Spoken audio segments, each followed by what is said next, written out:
بسم الله الرحمن الرحيم.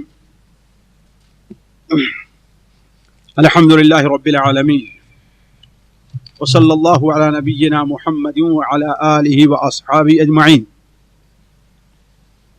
عن أنس رضي الله عنه قال: ضحى النبي صلى الله عليه وسلم بكبشين أملحين أقرنين ذبحهما بيده وسمى وكبر ووضع رجله على صفاحهما.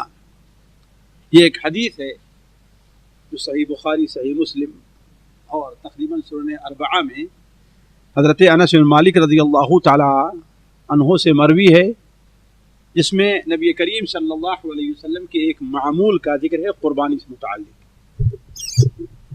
قربانی جیسا کہ ہم لوگ جانتے ہیں، یہ انبیاء علیہ السلام کی سنت رہی ہے،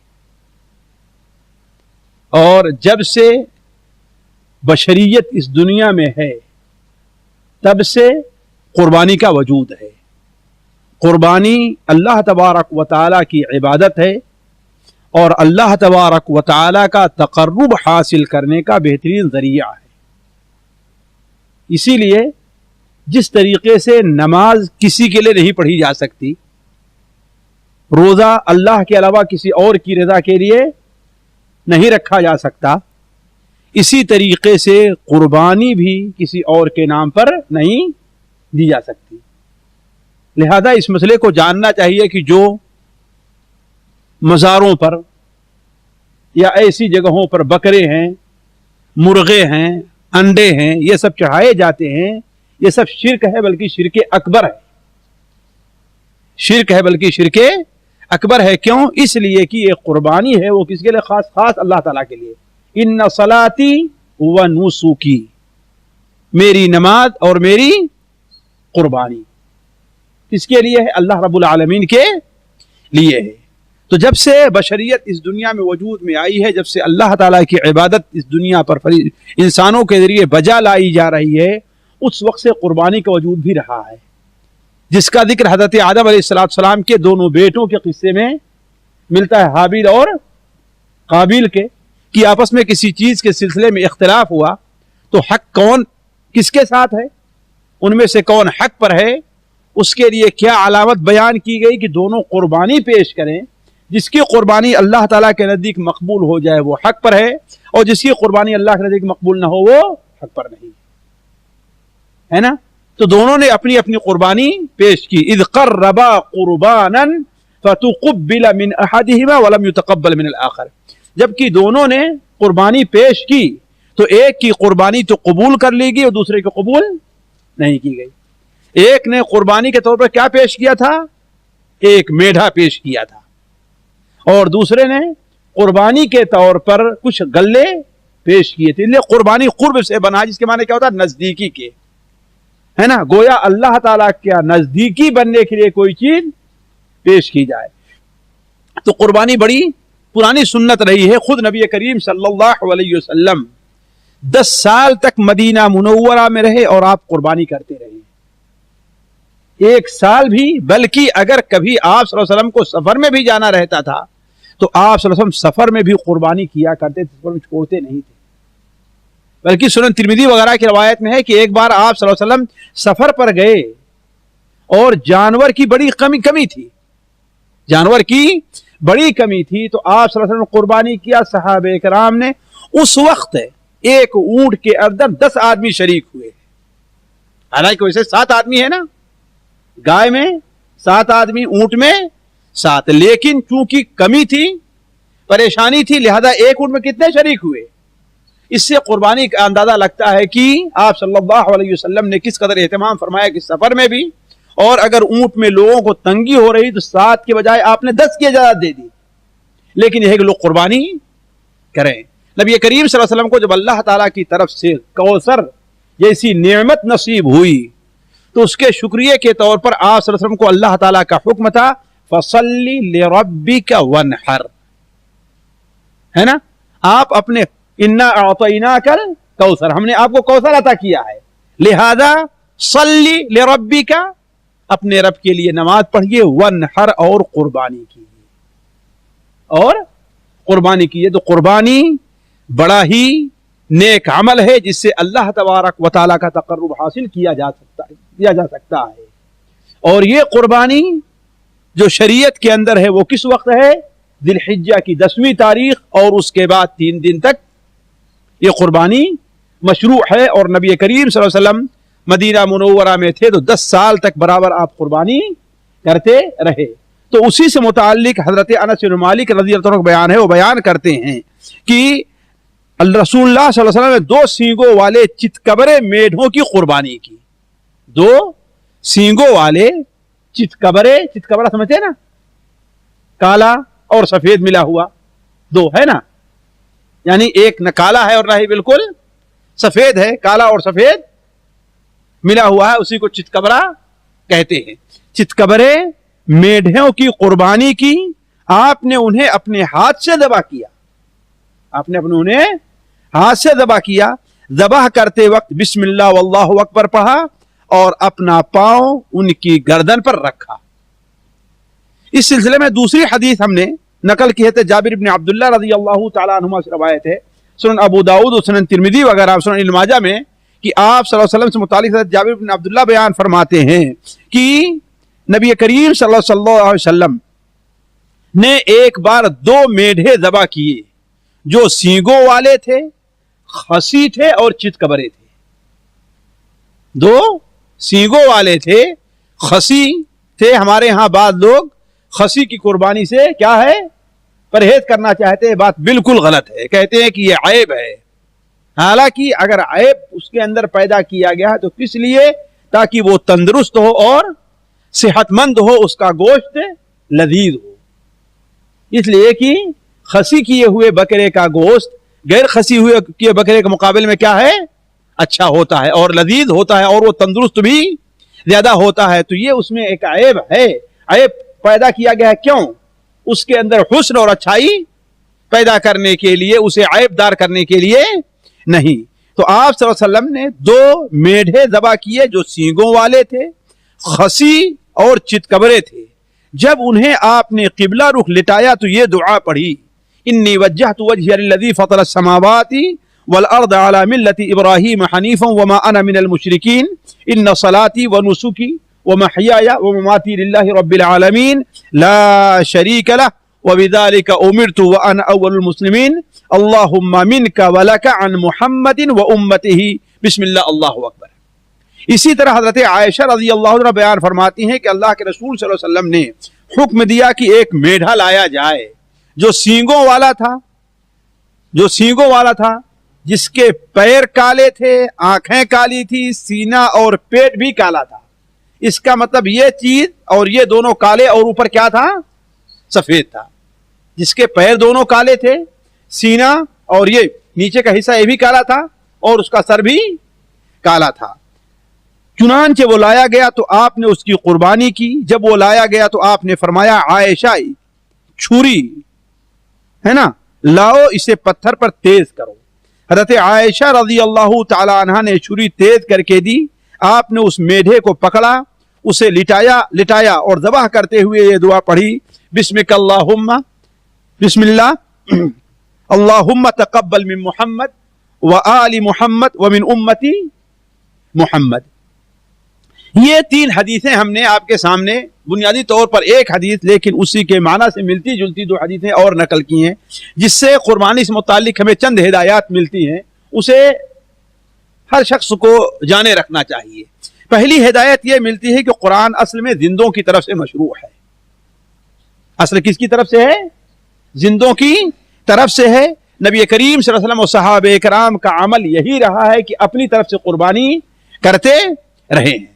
لہذا ہمارے ہاں بعض لوگوں کا یہ کرنا کہ ہاں بھائی اپنی طرف سے قربانی نہیں کریں گے لیکن کسی باپ کا, بیوی ہے اس کے شوہر کا یا کسی کا انتقال ہو گیا تو اس کی طرف سے قربانی کرتے ہیں, یہ جائز نہیں ہے. قربانی زندوں کی طرف سے مشروع ہے. البتہ یہ ہو سکتا ہے جو سنت ہمارے ہاں نہیں پائی جا رہی, یہ ہو سکتا ہے کہ آدمی ایک بکرا اپنے نام سے ذبح کرے اور کہے کہ اے اللہ تبارک و تعالی اسے میری طرف سے اور میرے والدین کی طرف سے قبول فرما. میری طرف سے، میرے اہل خانہ اور میرے والدین کی طرف سے قبول فرما۔ اللہ تعالیٰ کا فضل بڑا واسع ہے کہ ایک ہی بکرے میں سارے لوگوں کو اجر دے سکتا ہے۔ جیسے آپ صلی اللہ علیہ وسلم نے ایک بکرے کی قربانی جو کی تو کیا کہ اے اللہ تعالیٰ میری طرف سے، میرے آل کی طرف سے اور میری امت کی طرف سے بھی اسے قبول فرما۔ میری امت، آپ کی امتیں کتنے ہو گئے، امتی کتنے ہو گئے آپ ذرا دیکھیں تو ایک میڈھے کے اجر میں آپ نے کتنے لوگوں کو شریک کر لیا۔ تو بڑی بنیادی غلطی یہ ہوتی ہے کہ لوگ سنت رسول پر عمل نہیں کرتے، حالانکہ سنت رسول پر عمل کرنے میں برکت ہے اور اللہ تعالیٰ کا فضل اسی میں ہے۔ دوسرا فائدہ یہ سمجھیے کہ مردوں کی طرف سے مستقل قربانی کی جا سکتی ہے، ہم اس کا انکار نہیں کر رہے ہیں، لیکن جائز ہے، سنت نہیں ہے۔ فرق ہے، لوگ اس میں فرق نہیں کرتے ہیں۔ مردوں کی طرف سے قربانی کرنا کیا ہے؟ جائز ہے، امید ہے کہ اس کا اجر انہیں ملے گا، لیکن سنت کا طریقہ نہیں ہے۔ سنت کا طریقہ کیوں نہیں ہے؟ اس لیے کہ نبی کریم صلی اللہ علیہ وسلم نے مستقل، آپ کی ایک بیٹی کا انتقال ہوا آپ کی زندگی میں، آپ کی بیوی، دو بیوی کا انتقال ہوا آپ کی زندگی میں، آپ صلی اللہ علیہ وسلم کی زندگی میں، ہے کہ نہیں؟ آپ کے چچا کا انتقال ہوا، لیکن کسی بھی حدیث میں نہیں آتا کہ آپ صلی اللہ علیہ وسلم ان کی طرف سے قربانی کرتے رہے ہوں، ہے کہ نہیں؟ اگر سنت ہوتی تو آپ صلی اللہ علیہ وسلم کیا ہے کرتے نا۔ اب آپ لوگ کہہ سکتے ہیں کہ ہاں جائز میں اور سنت میں فرق کیا ہے؟ یہ چیز ہمارے ہاں بہت سے لوگ نہیں سمجھتے، اس سے بنیادی طور پر غلطی ہوتی ہے۔ سنت کیا ہے؟ یعنی جس کی طرف اللہ کے رسول نے رغبت دلائی ہو، اس کی طرف ترغیب دی ہو، خود عمل کیا ہو، لوگ عمل کرنے کی دعوت دی ہو۔ مثال کے طور پر ایک مثال دوں، آپ صلی اللہ علیہ وسلم نے حضرت عائشہ رضی اللہ تعالی عنہا کو حج کے بعد ایک ان کے عذر کے طور پر عمرے کی اجازت دے دی، لیکن آپ نے خود عمرہ نہیں کیا۔ حضرت عبد الرحمن ابو بکر جو حضرت عائشہ کے ساتھ تھے ان کو عمرہ کرنے کے لیے نہیں کہا۔ تو اس کا مطلب ہے کہ بعض صورتوں میں عمرہ کرنا جائز ہوگا، سنت اور مستحب نہیں ہوگا، سنت اور مستحب نہیں ہوگا۔ اسی طریقے سے آپ صلی اللہ علیہ وسلم کے ایک صحابی کے بارے میں آیا کہ وہ اپنی فوج لے کر کے گئے تو ہر رکعت میں قل هو اللہ احد پڑھا کرتے تھے، سنا ہے نا آپ لوگوں نے؟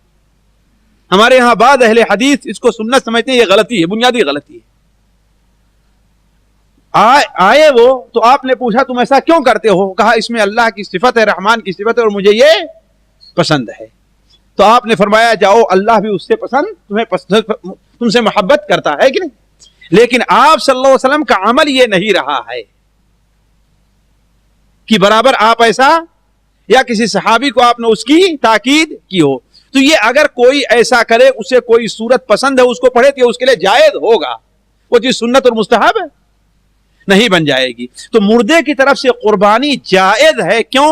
اس لیے کہ یہ مالی عبادات میں سے ہے، اور مالی عبادات کا ثواب مردے کو صدقہ ہے، خیرات ہے، ملتا ہے، لہذا مردے کی طرف سے قربانی جائز ہے، مستحب نہیں ہے۔ تیسرا فائدہ یہ ہے کہ بہت سے لوگ اللہ کے رسول صلی اللہ علیہ وسلم سے قربانی کرتے ہیں، جیسے بتایا کہ صاحب نے عمرہ کر رہے ہیں، یہ چیز بھی کیا ہے؟ بلا دلیل ہے۔ حضرت علی رضی اللہ تعالی عنہ سے ایک حدیث آئی ہے سنن ترمذی وغیرہ میں، ضعیف ہے، کہ اللہ کے رسول صلی اللہ علیہ وسلم نے مجھے اپنے، سنن ابو داؤد میں بھی ہے، کہ حکم دیا ہے یا وصیت کی ہے میں آپ کی طرف سے قربانی کروں، لیکن اولاً تو حدیث ضعیف ہے، لیکن یہ اس صورت میں ہے کہ آپ نے کسی کو وصیت کی ہو۔ اسی طریقے سے آپ کا کوئی دادا ہے، والد ہیں، وصیت کر کے کہے ہاں بھائی دیکھو میں یہ چیز چھوڑ کر کے جا رہا ہوں، ہے کہ نہیں ہے، ٹھیک ہے، اسے جو استعمال کرے وہ میری طرف سے ایک قربانی سال میں کیا کرے، ٹھیک ہے۔ اب اس طرح سے قربانی کرنا کیا ہوگا؟ واجب ہوگا، خاطر وقف کے طور پر بھی ہے۔ لیکن یہ ہے کہ انسان اپنی طرف سے قربانی نہ کرے اور مردے کی طرف سے کسی مرے ہوئے شخص کی طرف سے کرتا ہو اللہ کے رسول کی طرف سے، یہ سنت کے خلاف ہے۔ چوتھا یہ ہے کہ قربانی کے لیے نر جانور زیادہ بہتر ہے، نر جانور زیادہ بہتر ہے، کیوں؟ اس لیے کہ اللہ کے رسول صلی اللہ علیہ وسلم سے نر جانور ہی قربانی کرنا ثابت ہے. مادا کہ آپ نے قربانی جائز ہے، میں ناجائز نہیں کہتا، تمام علماء کے نزدیک جائز ہے، لیکن بہتر کیا ہے؟ نر جانور. اس لیے بھی کہ نر جانور لوگوں کو، ابھی آپ کو یہ کہا جائے کہ ہاں بھائی یہ بکرے کا گوشت ہے، یہ بکری کا، تو کون سا گوشت خریدیں گے آپ؟ جی یہ بکری والا ہے نا. تو جو اپنے لیے جو چیز پسند ہے وہ اللہ کے لیے بھی پسند کرو. اپنے لیے بکرا پسند کرتے ہو تو اللہ کے لیے بکرا ذبح کرنا پسند کرو، البتہ بکری کرنا. اسی طریقے سے پانچواں فائدہ یہ ہے کہ انسان کو یہ چیز، ساتھیوں دیکھیے ہمارے ہاں بڑی غلطی ہوتی ہے. آپ عام طور پر دیکھ لیں، رحمت صاحب ہے 2 بکرے پالے شروع سال سے لے کر کے، ہے نا، کہ ایک بیچ دیں گے اور ایک کی قربانی کریں گے. تو صحیح بتائیے ہمارے ہاں جو رواج ہے بیچتے کس کو ہیں؟ جو اس میں اچھا رہتا ہے اس کو بیچ دیتے ہیں، اور جو 2 نمبر کہتا ہے اس کی قربانی کرتے ہیں. ایسے ہوتا ہے نا، عام طور پر ایسے ہوتا ہے کہ نہیں؟ جو دیہاتی ہے وہ یہ جانتا ہے، عام طور پر یہی ہے کہ جو اچھا قسم کا ہے اس میں قیمت ہے کہ نہیں. یہ بات بالکل غلط ہے. میں ناجائز نہیں کہتا، حرام نہیں کہتا، لیکن شرعی نقطۂ نظر سے یہ غیر معقول سی بات ہے. بلکہ آپ اللہ کے لیے کس جانور کو رکھیے جو زیادہ بہتر ہو، زیادہ اچھا. ذرا سوچیں، آپ دنیا کو آخرت پر فوقیت دے رہے ہیں، اللہ تعالیٰ کے اوپر آپ جو ہے اپنے مادی فائدے کو آپ فوقیت دے رہے ہیں. آپ نے شروع ہی سے متعین کر لیا ہے کہ ہاں بھائی یہ کس لیے رہے گا، یہ قربانی کریں گے اور ہم اس کو بیچیں گے. اب چاہے جیسے یہ اچھا بنے کوئی بات نہیں، ٹھیک ہے، لیکن دونوں کو برابر آپ نے پالا ہے اور نیت ہے کہ ایک کو بیچیں گے اور ایک کو، تو جس کی قیمت اچھی ملے گی اسے کیا کریں گے؟ بیچ دیتے. یہ بات غلط ہے. ذرا دیکھیں نبی کریم صلی اللہ علیہ وسلم آپ 2 میڈھے لیتے تھے، سینگ والے، خوبصورت، املحین کے معنی جہاں کبرا کیا ہوتا ہے وہی املحین کے معنی کیا خوبصورت کے بھی ہوتا ہے. ملیح عام طور پر عربی کا لفظ ہے، ملیح معنی کیا ہے؟ یعنی دیکھنے میں جاذب نظر. تو جو انسان جانور ذبح کرے کیا ہونا چاہیے؟ اسے خوبصورت اور جاذب نظر بھی ہونا چاہیے. اور ایک چیز اور ہے، ہمارے یہاں عام طور پر بقرعید کے موقع پر دیہات میں جلدی کوئی ذبح کرنے والا نہیں ملتا ہے. مولوی صاحب مشغول ہیں، ہے کہ نہیں؟ محلے میں کیا ہے، مولوی صاحب مشغول ہیں، ان کے یہاں کر رہے ہیں، ان کے یہاں جس سے دوستی ہے اس کے یہاں پہلے چلے جاتے ہیں، ہے کہ نہیں؟ ایسا کیوں ہوتا ہے؟ اللہ کے بندے، سنت یہ ہے کہ اپنے ہاتھ سے ذبح کرو. کوئی پڑھنا بہت بڑی چیز پڑھنی ہے، بسم اللہ اللہ اکبر آتا ہے کہ نہیں آتا ہے تم کو؟ ابو یعقوب کوئی ہوگا جیسے بسم اللہ اللہ اکبر نہیں آتا ہوگا؟ جی بسم اللہ اللہ اکبر واجب صرف بسم اللہ ہے، بس بسم اللہ اللہ اکبر کہہ کے ذبح کرو. کل کہو گے ہاں بھائی جیسے آج ہوتا ہے استخارہ بھی دوسرے سے کرواتے ہیں، ہاں مولوی صاحب دعا کیجئے گا، سارا کام اب دوسروں پر چھوڑ دیا ہے. بھائی دعا تم خود کرو، استخارہ تم خود کرو، اپنی قربانی خود کرو، تم اپنے ہاتھ سے ذبح کرو. کسی کو خون دیکھ کر کے ڈر کیوں لگتا ہے؟ بزدل آدمی بن گیا آدمی، ہے نا؟ تو یہ ہونا چاہیے. اللہ کے رسول اپنے ہاتھ سے ذبح کیا کرتے تھے.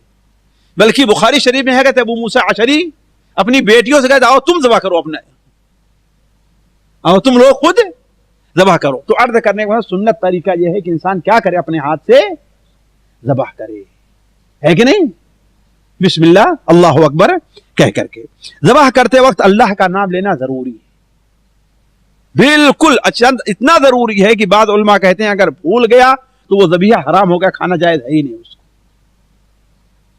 اس لیے ہر جانور پر کیا اللہ کا نام لیا جائے، نہیں کہ بسم اللہ کہا اور لوگوں سے باتیں کرنے لگا پھر جانور کو ذبح کیا، یہ نہیں.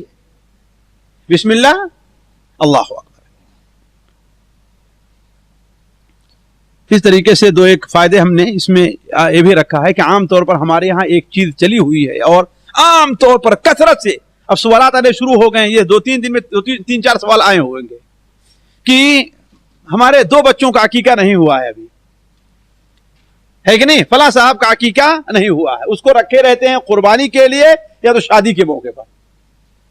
اس 2 موقع پر یہ بالکل غلط ہے ساتھی. عقیقہ ایک مستقل عبادت ہے، قربانی ایک مستقل عبادت ہے، دونوں کا ایک دوسرے سے ملایا نہ جائے. اور بعض لوگ تصور کرتے ہیں جس کا عقیقہ نہیں اس کی قربانی ہی نہیں ہوتی ہے. جس کا عقیقہ نہیں اس کی قربانی نہیں ہوتی. عقیقہ الگ چیز ہے. عقیقہ والد کی ذمہ داری تھی, انہوں نے نہیں کیا. آپ پر عقیقہ کرنے کی ذمہ داری نہیں. اپنی طرف سے کر لیجیے الگ بات ہے, لیکن آپ پر ذمہ داری نہیں. آپ پر آپ کے زیر تربیت جو بچے ہیں ان کی ذمہ داری ہے نا, جن بچوں کی پیدائش ہو رہی ہے. تو عقیقے کا قربانی سے کوئی تعلق نہیں ہے. قربانی مستقل عبادت ہے. اور یہ کوئی نہ سمجھے کہ ہاں بھائی ایک گائے لے رہے ہیں, ایک قربانی کر لیں گے اور 3 بیٹے ہیں ان کا عقیقہ ہو جائے گا. تو اصل تو یہ ہے ساتھیوں کہ عقیقہ میں شرکت ہے ہی نہیں.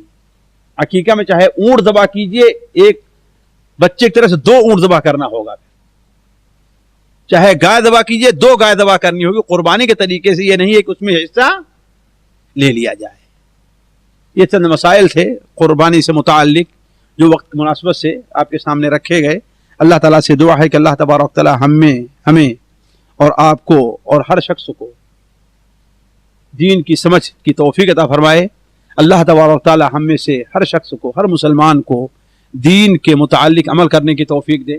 سبحانک اللہم و بحمدک, اشہد ان لا الہ الا انت, استغفرک و اتوب الیک.